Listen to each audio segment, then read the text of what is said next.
Ngayong adlaw, gusto din ako i-flex daw ang libro nga ako nakuha sa usa ka literature evangelist nga gikan sa Mountain View College. So kini sila, mga grupo ni sila sa mga estudyante nga yearly na sila gipadala sa bisan asa nga lugar aron sa pag-promote sa ato nga mga libro ug sa pagpamiligya. So mao ni akong gikuha.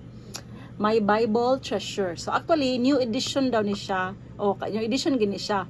Ang old edition ani niya katong color red. So ang among church naapod adto. Naay ang among church na ay gi-providean mi adto sa children's department. So kani personal ginako ni siya kay ako man nagbayad ani. So dili ni siya funded na sa ato ang local church fund.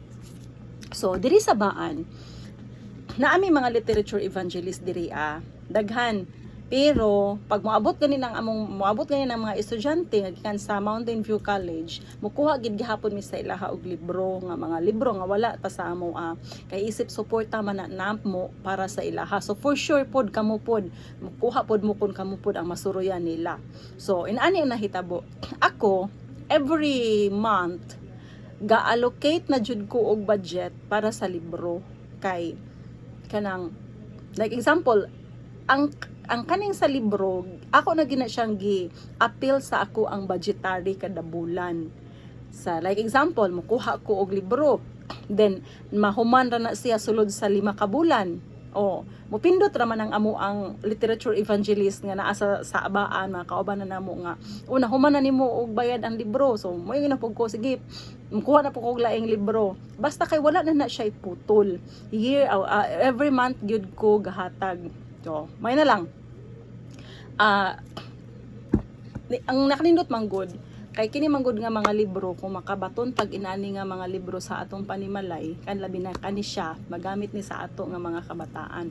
Actually, wala pa na ako ni siya na open, kay naapod sa ako, ang katong old niya, katong red.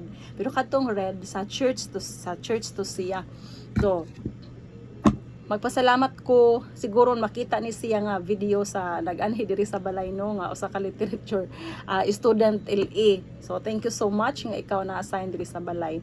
So pag anhi niya sa balay, pag approach niya wala gid ko dayon nagduha-duha. Miana din ko sige patanawa ko unsay wala pa sa ako adiha. So pag anhin niya diri pag hatod niya sa libro, ako dayon siyang gihatagan og katunga. Then before pud siya ni uli didto sa Mountain View College, 1 month raman sila diri nga gi-dispatch.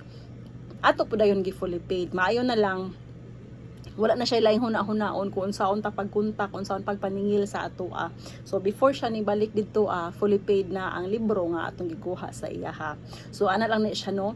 Kung naay makasuroy sa inyo nga mga literature evangelist, labi na sa ato ang mga kaisudyantihan, ayaw gid mo pagdumili sa pagkuha sa ilaha sa libro. Maskin pag mga gagmay ra na siya nga mga amount ang inyo nga kuhaon sa ilaha. Dako na kayo na og tabang sa ilaha nga pag-eskwela. Ako wala ko naka-try og school sa usa ka church school kay nagdako ko nga kanang mountain na ako sa mountain nagpuyo ang layo gid sa kanang layo sa syudad. So from elementary to college inana. Then wala po'y capacity gid pud ang ako nga parents sa pagpa-eskwela sa ako sa church school na to. So kay kabalo man ta nga a bit expensive gid siya no. So walay capacity akong parents. Mao na nga I tried sa una nga mo eskwela ko og kuan pero ang ako pong ginikanan kay dili lagi gusto nga malayo pug ko sa ilaha. So mao ra gid na nalayo nagkabulag ra gyud mi sa akong ginikanan katulad gyud namatay ang akong mama. So mao ra gyud to siya.